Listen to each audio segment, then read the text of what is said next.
Hello. आज हम पढ़ेंगे प्रोनाउन के बारे में। प्रोनाउन यानी वो चीज़ होती है जो नाउन को रिप्लेस करे, यानी a word which replace noun. क्यों? क्योंकि रिपीटिशन को अवॉइड करना है, जो कि नाउन का रिपीटिशन। एग्जाम्पल देखते हैं, Riya buy a car and Riya can drive car.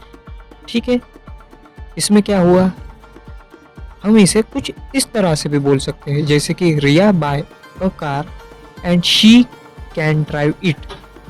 यहाँ पे रिया नाउन है, कार भी नाउन है, शी प्रोनाउन है, इट प्रोनाउन है।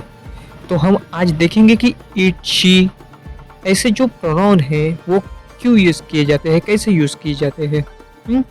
सेकंड एग्जांपल देखते हैं, Ramu go market and meets Ramu's friend, जिसका हिंदी मतलब होता है रामू बाजार गया और रामू के दोस्त से मिला।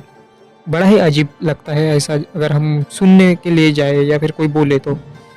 उसके बजाय ये कहते हैं, Ramu go market and meet his friends. ठीक है, इसका ये मतलब होता है रामू बाजार गया और उसके दोस्तों से मिला, यानी रामू अपने खुद के दोस्तों से मिला। तो हमने यहाँ देखा कि ही आया, शी आया, इट आया, लेकिन ये है क्या, कब इनका इस्तेमाल करना चाहिए, किसके लिए इस्तेमाल करना चाहिए, ये अब हम आगे देखेंगे। उससे पहले कुछ टाइप्स देख लेते हैं, यानी उनके बारे में डीपली नहीं देखेंगे, लेकिन ऐसे देख लेते हैं कि कितने प्रकार के नाउन प्रोनाउन होते हैं। जैसे कि हो गया, पहला हो गया पर्सनल प्रोनाउन, दूसरा हो गया डिमॉन्स्ट्रेटिव प्रोनाउन, तीसरा हो गया रेसिप्रोकल प्रोनाउन, चौथा हो गया इनडेफिनाइट प्रोनाउन, पांचवा हो गया डिस्ट्रीब्यूटिव प्रोनाउन, छठवा हो गया रिफ्लेक्सिव प्रोनाउन, सातवां हो गया रिलेटिव प्रोनाउन। इन शॉर्ट हम देखेंगे प्रोनाउन के यूजेस एंड टाइप्स, और हम देखेंगे he, she, it, they, subjective case, objective case, use of that, grammatical formulas for pronoun, arrangement और बहुत कुछ जो एग्जाम और जनरल ऑफिशियल राइटिंग स्पीकिंग में काम आता है। We are starting from basic, so patience रखें। पहला है पर्सनल प्रोनाउन, इसमें subjective case and possessive case होते हैं। और इससे भी पहले हम सामान्यतः ये देख लेते हैं कि जो वाक्य की रचना होती है वो कैसे होती है। जैसे कि सामान्यतः वाक्य की रचना subject plus verb plus object इस तरह सामान्यतः होती है, यह ध्यान में रखना है। इसमें सब्जेक्ट यानी वह जो क्रिया कर रहा है, ऑब्जेक्ट यानी जिस पे क्रिया हो रही है या फिर क्रिया की जा रही है, वर्ब यानी क्रिया। जैसे कि एग्जाम्पल देखते हैं, रोहित प्ले फुटबॉल। यहाँ पे रोहित सब्जेक्ट है यानी जो क्रिया कर रहा है, प्ले वर्ब है यानी जो क्रिया की जा रही है, फुटबॉल ऑब्जेक्ट है यानी जिस पे क्रिया की जा रही है। ठीक है, अब हम पढ़ते हैं subjective case, objective case, possessive pronoun, possessive adjective. Subjective case 7 तरह के होती है और बाकी के भी इनके ही ऑब्जेक्टिव केस, इनसे ही ऑब्जेक्टिव केस बनती है, इनसे ही पजेसिव प्रोनाउन बनता है और इनसे ही पजेसिव एडजेक्टिव बनते हैं। ठीक है, तो ये टेबल आपको याद रख देनी है। कौन सी है? जिसमें आई सिंगुलर है, यस आपको डिबेट कर रहा है कि ये सिंगुलर है। मी प्लूरल है, सॉरी वी, वी क्या है? प्लूरल है। उसके बाद यू, ही, शी, इट, दे। और सब्जेक्टिव केस का जो है ऑब्जेक्टिव केस में अगर कन्वर्ट करना है तो आई का बनेगा मी, ये भी सिंगुलर ही रहेगा। और वी का बनेगा अस ऑब्जेक्टिव केस के लिए, और ये भी प्लूरल रहेगा। यू का यू ही रहेगा, ये सिंगुलर प्लूरल दोनों हो सकता है। ही का हिम बनेगा, शी का हर बनेगा, इट का इट ही बनेगा और दे का देम बनेगा। ठीक है, यस डिबेट कर रहा है कि सिंगुलर है, पी डिबेट कर रहा है कि प्लूरल है। और यहाँ पे यस और पी जो कि एक ही है, यू, यू यानी सिंगुलर भी हो सकता है और प्लूरल भी हो सकता है। ठीक है, तो ये टेबल आपको याद रख लेनी है, बिल्कुल दिमाग में छाप लेनी है, बाकी हम देख लेंगे। तो चलते हैं आगे। आगे हम पढ़ेंगे ही, शी एंड इट का प्लूरल फॉर्म दे होता है। ये आपको याद रख लेना है क्योंकि हमें यहाँ पे बहुत सी चीजें याद ही रखनी है।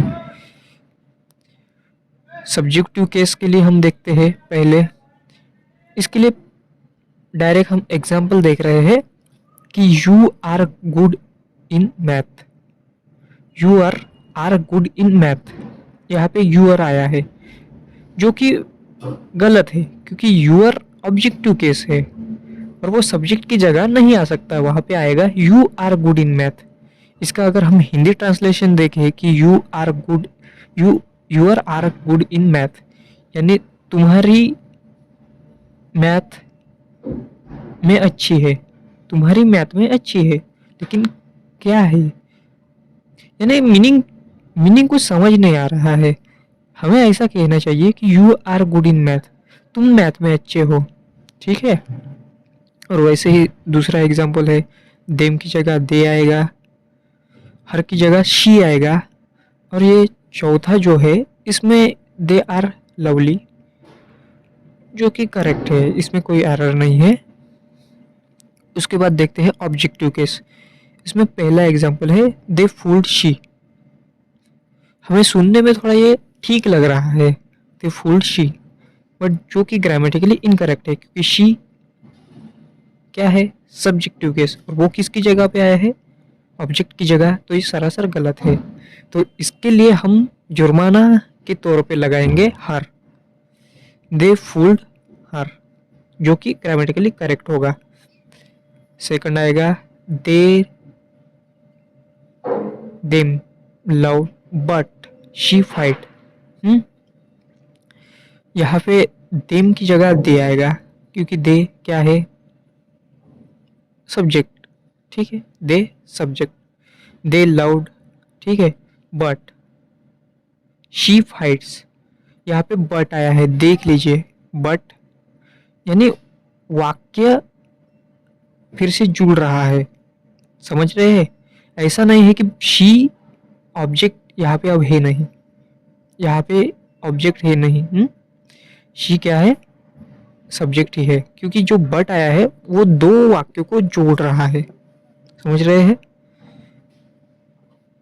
तो यहाँ पे शी करेक्ट है।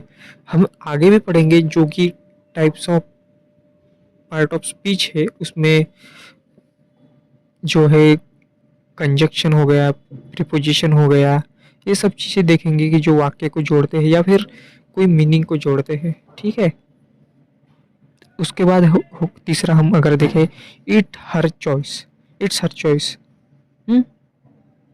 ठीक है, यह भी ठीक है। जो एपोस्ट्रोफी यस लगा है वो किसके लिए है, वो पॉजेसिव एडजेक्टिव नहीं है, वो क्या है, उसका अगर हम लॉन्ग यानी जो उसका एक्सट्रैक्ट करें तो उसका मतलब होता है इट इज हर चॉइस, यानी वह उसकी चॉइस है, जो कि ग्रामेटिकली करेक्ट है। लेकिन अगर हम कहें कि it's her choice without apostrophe yes, जो कि गलत है, क्यों, ऐसा क्यों, क्योंकि इट्स पोजीशन को दर्शाता है, या पोजीशन यानी बिलोंगिंग, बिलोंगिंग टू इट होता है, जो कि नॉन लिविंग थिंग्स और एनिमल के लिए यूज किया जाता है, इसलिए यहाँ पे वो गलत है, ठीक है। First person, second person, third person क्या होता है ये भी देख लेते हैं। आई और वी जो बात कर रहे हो उसे हम फर्स्ट पर्सन कहते हैं, सेकंड पर्सन जिसके साथ बात हो रही हो, थर्ड पर्सन क्या होता है, ही शी दे इट, जिसके बारे में बात हो रही हो, ठीक है, यानी वो होता है थर्ड पर्सन।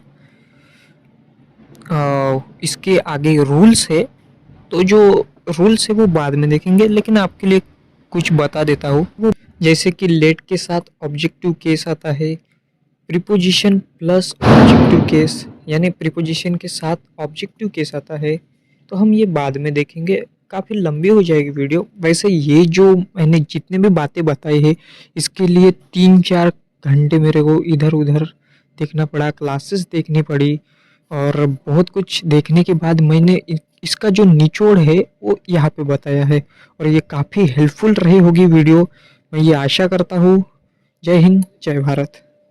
हाँ, और एक बात कि अगर आपको लगता है कि ये सही वीडियो है और यहाँ पे कोई कमी अगर छूट गई हो तो आप नीचे कमेंट में डाल दीजिए और उसके बाद में भी इस वीडियो को ज़्यादा से ज़्यादा शेयर कीजिए ताकि आपके दोस्तों के भी या फिर जो भी इंग्लिश पढ़ना चाहते हैं सीखना चाहते हैं उनके भी डाउट क्लियर हो।